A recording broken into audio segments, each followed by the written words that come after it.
कीमा लिया है और ये बारीक पिसा हुआ और बिल्कुल रूखा कीमा है, इसमें चिकनाई बिल्कुल भी नहीं है। और ये धो लिया था मैंने। और ये पुदीना है, ये मेरे घर का पुदीना है, साफ सुथरा, और ये मैंने धो के रखा है घर का पुदीना। और ये है पुदीना, घर में मेरे पौधा लगा हुआ है पुदीने का। और ये लहसुन अदरक है, लहसुन है, लहसुन जो है तकरीबन ये मैंने एक एक चमचा लिया है।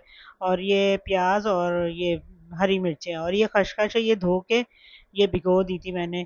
और ये भुने हुए भिगो दी खसखस, और ये भुने हुए चने ये 1 कप के बराबर है। खसखस तकरीबन 1 चमचे के बराबर।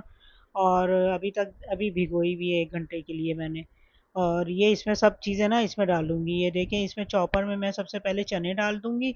और चने कहीं थोड़े बहुत मैंने ना इसके वो रहने दिए हैं, छिलके जो हैं, ज़्यादा नहीं, पूरी तरह से मैंने साफ़ नहीं किया और ऐसे ही रहने दिया। इसको चॉपर कर दिया मैंने, चॉपर में इसको बारीक कर दिया चनों को। चने देखें पिस के बारीक हो गए। अब ये कि इसमें मैंने लहसुन डाला है, और अदरक नहीं डालिएगा, लहसुन और प्याज डालिए। और ये सारा हरा मसाला डाल दिया इसमें चॉपर में मैंने, इससे पीसूँगी चॉपर से और इसको बारीक कर दूँगी। ये देखें, ये सारा मसाला हरा डाल दिया है। ये इसको ग्राइंड करूँगी अच्छे तरीके से, ये बिल्कुल बारीक हो जाएगा। तो ये कोफ्ता में डालने के लिए मसाला बनाया है मैंने, कीमे में डालने के लिए, जो कि कोफ्ते बनेंगे जिसके। ये देखें, कीमा में डाल दिया और इसको अच्छी तरह से मैं मिक्स कर दूँगी। इसको अच्छी तरह मिक्स करके तो दोबारा से मैं फिर इसमें जो है ना, इसमें थोड़ा सा गरम मसाला मैंने डालना है, ऊपर से ऐड कर दिया मैंने थोड़ा गरम मसाला।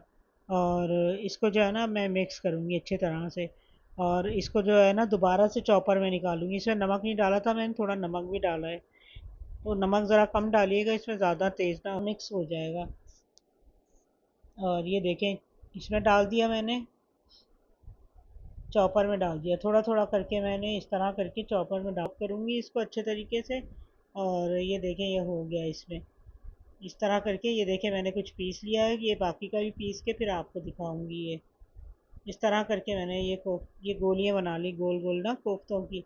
अच्छा, छोटी बनानी है वो उसमें डल के ना शोरबे में थोड़ी बड़ी हो जाती है। अब इसके मसाले के लिए मैंने नमक लिया है, दही लिया है, और ये गरम मसाला लिया है मैंने। और ये प्याज ली है जिससे मैं मसाला ग्रेवी बनाऊंगी। और ये मैंने जो है टमाटर लिया है, 1 टमाटर, 1 प्याज, और लहसुन अदरक का पेस्ट, और मिर्चें ली है मैंने थोड़ी, आधी चमची, और 1 चमचा मैंने धनिया और हल्दी ली है, 1 1 चम्मच।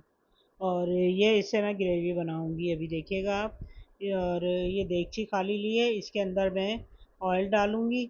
ऑयल डाल के तो इसमें मैं प्याज डालूंगी, ताकि ये थोड़ी सी ब्राउन हो जाए। प्याज डाल के मैं इसको ब्राउन करूंगी। अब ये मैंने इसमें से थोड़ी सी प्याज डाल दी है, जो मैंने कट की थी ग्रेवी के लिए, ये प्याज डाल दी इसमें। और अब थोड़ी सी देर के लिए मैं इसको 10-15 मिनट के लिए मैं इसको ब्राउन करूँगी, प्याज को लाइट ब्राउन। ये देखिए, लाइट ब्राउन करिए, मैंने निकाल ली है सारी। और ये थोड़ी रह गई, ये भी निकाल देती हूँ। ये सारी मैंने निकाल ली है। और अब इन सब चीज़ों को मैं पीस लूँगी। अब इन सब चीज़ों को मैं चॉपर में पीस लूँगी। और देखें, टमाटर और प्याज को पीस लूँगी, बारीक कर लूँगी इसको। और लहसुन अदरक का पेस्ट तो पहले से ही बारीक हुआ हुआ है, वो पिसा हुआ रखा है। तो इसलिए अब ये कि ये इन चीज़ों को मैं कर लूँगी, ग्रेवी बनाने के लिए मैं इसको पीस लूँगी। और बाकी का मसाला मैं इसमें डाल दूँगी देगची में। लहसुन अदरक का पेस्ट डालूँगी और इसको थोड़ा सा चमचा चलाती रहूँगी, ताकि इसकी हीट ख़त्म हो जाए लहसुन की।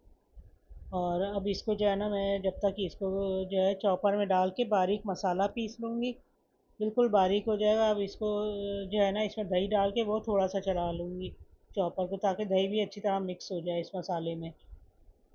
अब ये देखिए, चॉपर में मैंने डाला, अब ये इसमें डाल दूँगी सारा सारा मसाला इसमें डाल दूँगी। मैं ग्रेवी बनाने के लिए बना रही हूँ मसाला।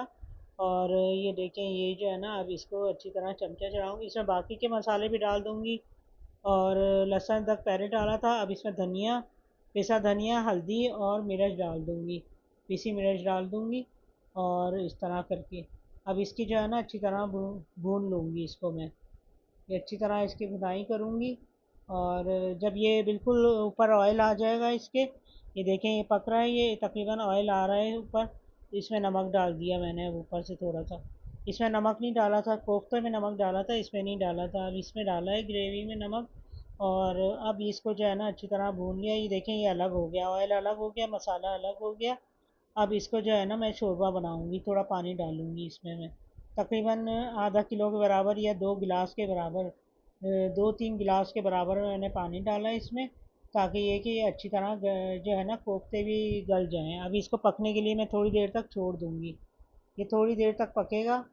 और ये देखिए देगची का ढकना ढक दिया मैंने और ये थोड़ी देर तक पक गया। अब ये देखिए पानी पक गया। अब इसमें जो है ना मैं कोफ्ते डालूंगी एक एक करके, आहिस्ता आहिस्ता करके कोफ्ते डालूंगी ताकि टूटे नहीं। आज भी मैंने हल्की कर दी है, ये एक एक करके मैंने कोफ्ते डाले हैं। आप हमारे चैनल को लाइक कीजिएगा, शेयर कीजिएगा और सब्सक्राइब कीजिएगा। और आप जो है ना ट्राई भी कीजिएगा और बताइएगा मुझे कि कैसा बना है, आपसे किस तरह मेरी रेसिपी अच्छी लगी है आपको, ये भी बताइएगा कमेंट करके। और ये देखिए मैंने ये इस तरह करके सारे कोफ्ते जितने भी थे वो सब डाल दिए इसमें। अब इसको पकने के लिए रख दूँगी थोड़ी देर के लिए, कि कुछ देर के लिए इसको पकने के लिए हल्की आंच पे रख दिया।